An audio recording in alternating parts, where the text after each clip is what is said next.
qu'on entend beaucoup parler. Et certains vont jusqu'à dire que c'est l'effet de manger trop de farine, trop de pain. Voilà, c'est ce qu'on entend beaucoup plus. Voilà. Oui, ben, il faut dire que l'appendicite en elle-même, il s'agit de l'inflammation ou encore cette maladie qui provoque l'inflammation de l'appendice. Ok, l'appendice. Voilà, l'appendice. Maintenant, la maladie, c'est l'appendicite. It. Le jargon veut dire inflammation. Voilà, donc il faut dire que cette partie-là, nous avons le gros et le petit intestin. Quand on appelle le côlon, c'est le gros intestin. Au niveau de la terminaison, se trouve ce qu'on appelle l'appendice. C'est-à-dire un petit bouc sous forme d'entonnoir. C'est là, à ce bout-là, se trouve l'appendice. Donc, quand c'est inflammé, ça devient l'appendicite. Voilà. La maladie. Et comment est-ce qu'elle se manifeste? Voilà, il faut dire que il semblerait, parce qu'il faut le dire ainsi, parce qu'il faut dire que jusqu'alors, les véritables causes sont méconnues.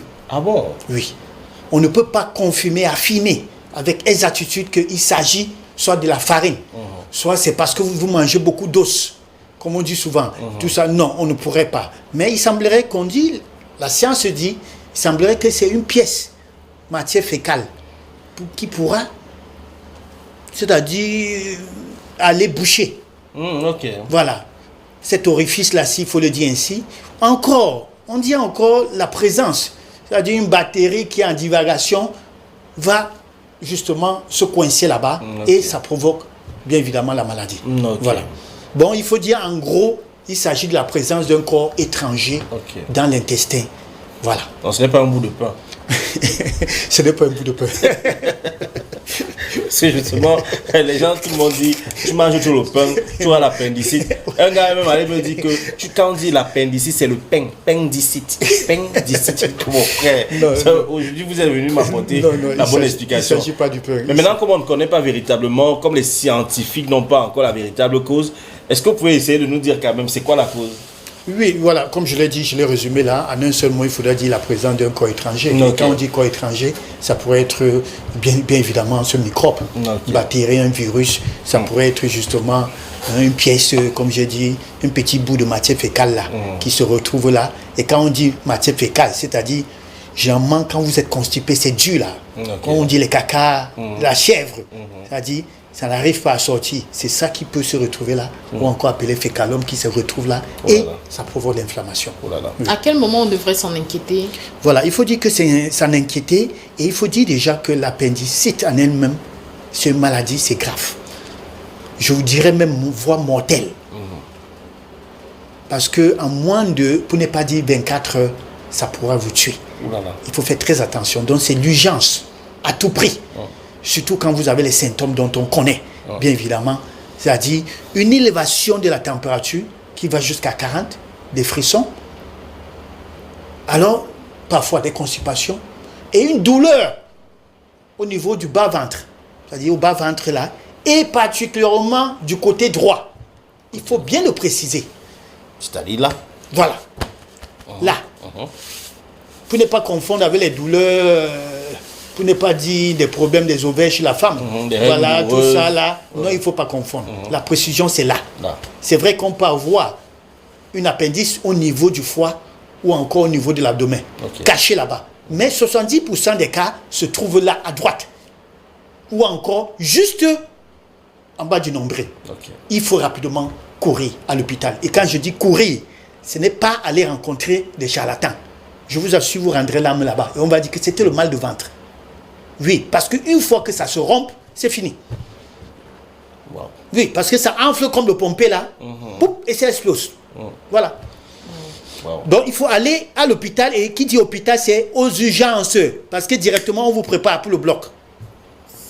Voilà. Il ne faut pas rire, parce qu'on entend appendicite, on a comme l'impression que c'est, franchement, c'est... Parfois, on programme l'opération sur 1 mois, 2 mois. C'est pas impossible, il faut traiter. Je vous dis, quand il faut traiter le mal directement. Il faut, là, si ça se rompt, c'est fini. Hier, nous avons parlé de la septicémie. C'est fini et c'est tout le corps. C'est une prolifération des bactéries et c'est fini. Voilà. Donc, il ne faut pas blaguer. Et je voudrais dire, le rappeler, l'appendicite n'est pas propre aux adultes. Tout le monde est sujet, même des enfants.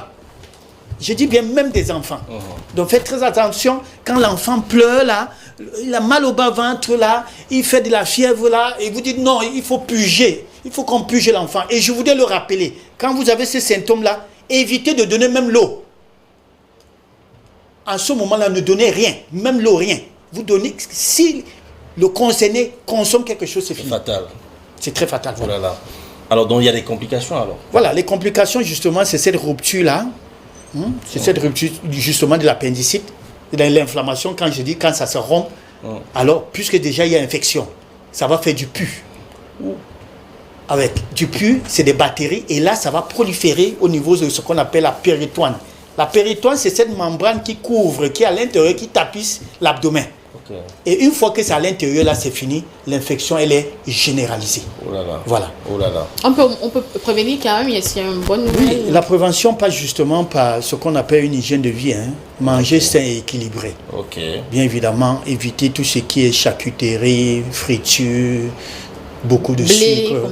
Voilà, le blé. Ça, vraiment, il faut généraliser. Tout simplement, pourquoi? Parce qu'il faut dire que 90% de ce qu'on appelle notre système de l'immunité se trouve dans l'intestin.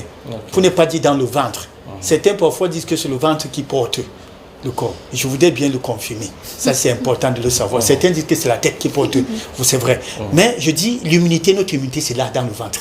Faites attention, l'intestin se doit d'être bien entretenu. Cet organe-là, parce que ça a plusieurs fonctions. Alors, donc, il faut bien manger. Manger sain et équilibré. Voilà. Boire beaucoup d'eau, bien dormir. Une hygiène de vie, vraiment ça. Boire beaucoup d'eau, quelle température? Voilà, température ambiante, l'eau normale. C'est vrai qu'aujourd'hui, à cause de certaines pathologies, on va dire il faut boire l'eau tiède, certains c'est boire l'eau chaude et tout. Non, mais il faut boire de l'eau. Il faut boire de l'eau tout simplement. De l'eau plate, à température, comme on dit, ambiante. Pas glacée. Pas glacée, tout à fait. Et boire l'eau en fonction, bien évidemment, de son poids. C'est-à-dire boire l'eau repartie en longueur de journée. Parce que je l'ai souvent dit sur ce plateau, les reins ne stockent pas l'eau. Ces gens qui se lèvent le matin, prennent 2 bouteilles de Tanguy là, ça vaut risque et péril. Ça, c'est prouvé. Vraiment, je ne sais pas où vous entendez des choses comme ça. Aucun médecin ne l'a dit. Je ne sais pas. Alors, on ne boit pas de l'eau comme ça. On repartit 1 litre ou bien 2 litres en longueur de journée, s'il vous plaît. Faites très attention. Encore pire encore pour vous qui buvez et qui êtes sédentaire. Après, vous êtes dans votre voiture. Après, vous êtes au bureau. Après, vous êtes pause café. C'est la bière. Après, dans votre voiture. Après, la maison. Mais d'où passe cette eau-là? Soyez raisonnable. Vous brûlez comment? On va dire qu'on ne brûle pas l'eau. Mais ça doit sortir. Voilà. Docteur, est-ce qu'on soigne l'appendicite? Oui. Soigner, c'est justement, ça passe par ce qu'on appelle bistouri. C'est-à-dire, vous allez vous coucher là. Opération. On va faire l'opération. S'il faut appeler, mais il faut dire en elle-même que l'opération peut s'avérer aussi compliquée. Compliquée dans la mesure où la poche, si je peux appeler ce sac, c'est rompu. Faites très attention. Ce n'est pas une petite chirurgie. Ce n'est pas une petite. Je vous ai parlé d'un cas ici hier, je crois hier quand je parlais, où on a opéré justement une dame, suite justement à cela, et que la dame a rendu l'âme à 4 heures. Elle est entrée au bloc à 15 heures. Après, elle est sortie. Après, malheureusement, on n'a pas pu joindre le spécialiste jusqu'à ce que, voilà, moi s'en sort. Donc, il faut dire que, et ça, certainement, cette dame peut-être est arrivée quand c'était compliqué. Je ne voudrais pas tirer sur le spécialiste, mais le fait néanmoins de n'avoir pas été joint, c'est ça le problème. Parce qu'en réalité, comme je l'ai dit, quand on fait une opération, vraiment, on se doit d'être en alerte. Ça veut dire que votre téléphone doit être vraiment... on ne sait pas pourquoi, bon, il n'y a pas de raison, mais dites-vous bien que... Surtout, ça dépend de là où vous amenez le patient. Si vous prenez l'appendicite, le cas d'appendicite pour amener dans une chambre au quartier pour qu'on opère, vous allez mourir là-bas. Amener dans une structure où le plateau technique, ça nous le savons, nous connaissons, nous avons des hôpitaux de référence dans notre pays. Donc amener là où on doit, après on ne va pas dire évacuer à l'hôpital général. Mais est-ce qu'il y a un spécialiste pour... Oui, ben, des chirurgiens, un gastro-chirurgien, donc ce sont eux qui sont. Toujours un médecin. Un médecin ne doit pas s'aventurer, ça il faut le dire, il faut être un spécialiste, il faut être chirurgien. Parce qu'on trouve des médecins aujourd'hui qui ne peuvent pas faire la chirurgie. Mais donc, il faut faire très attention. Et quand vous commencez à ressentir cette douleur dans l'abdomen, côté droit, oui. Qui est-ce que vous êtes censé rencontrer? Vous allez d'abord à l'hôpital. Un généraliste. Un généraliste. Okay. Dès qu'il le diagnostique, lui-même, il ne tarde pas. C'est l'urgence. Sincèrement, il ne tarde pas. Wow. Donc, vous pouvez arriver comme ça à l'hôpital. Bon, en fait, vous marchez. Vous n'êtes Non, pas- non, vous avez juste un petit. Vous n'êtes même pas préparé. Vous n'êtes pas préparé. Et vous vous retrouvez au bloc. Vous Excusez-moi, supposez que vous avez mal au ventre. la plupart des gens qu'on a amenés ne marchaient pas. Ça, il faut le dire ainsi. Ah bon? Parce que vous vous tordez, pour ne pas dire enceinte. Il est difficile, on va seulement vous amener. Ok. Ça, c'est difficile de marcher pour aller avec un cas d'appendicite quand c'est à ce On stade. ne demande pas votre avis. On ne Bloc. demande pas, je dis frisson. Température à 40. Vous êtes déjà fatigué. Certaines personnes, vous devenez même agité. Alors, une douleur qui est là, et vous arrêtez là, non, vous ne pouvez pas marcher. Là, il faut avoir la chance de tomber sur un docteur qui comprend. Non, la Parce qu'il plupart- y en a d'autres, quand vous arrivez, vous avez mal au ventre, c'est la secrétaire qui vous dit que, pardon, attends là-bas, c'est quoi? Non, Tu vas trouver les gens. sont des petits centres. Non, qui c'est sont des, même c'est des pas- petits. On Non, a les vraiment, hôpitaux publics, non, c'est vraiment, tout est aujourd'hui Ah dans bon? l'ordre. Ça, il faut Ok. le dire ainsi. C'est Il une faut bonne le dire nouvelle. ainsi. Mais toujours, comme je dis, il faudra aller le plus tôt. Ça, c'est important. N'arrivez pas aussi parce que c'est le pronostic. Le pronostic vital est en cours, Déclenché. est déclenché. Je dis bien, quand ça se rompt, c'est le pu. Ça se retrouve partout là. Donc faites très attention. Quand bien même on pourra vous opérer, mais vous risquerez de rendre l'âme après. Pourquoi? Parce que vous êtes arrivé tard. Vous n'aurez plus besoin de tirer ou encore de tirer sur le spécialiste ou encore je ne sais quoi. Wow. Voilà, c'est un conseil de fin qui fait peur, mais qui interpelle. Hein. Ouais. C'est important d'aller à l'hôpital faire le check-up Tout à fait, tout deux à fois fait. par an. Oui, après chaque non, 6 ça va mois. dépendre. Vous voyez, ça va dépendre de votre hygiène de vie. Il y a certains qui disent que l'homme. Je dis souvent que l'homme ne mange pas tout. Excusez-moi, peut-être c'est avec ma casquette de nutritionniste. Dire que l'homme mange tout, c'est comme le porc. Vous savez? Alors, donc, on mange, moi, je mange en fonction de mon groupe sanguin. Permettez-moi de le dire. Je suis O+, il y a une alimentation pour chaque groupe. Donc, ça, c'est important. Il y a une alimentation aussi par rapport à ses antécédents. Si vous êtes diabétique, si vous avez l'hémorroïde, si vous avez l'estomac, le mal d'estomac, si vous avez l'ulcère. Donc, il faut tenir compte de ça. Chaque personne devrait avoir une feuille de route pour son alimentation. Je dis bien, chaque individu, savoir que quand je mange pendant ceci, quand je prends le sucre, voilà comment je me sens.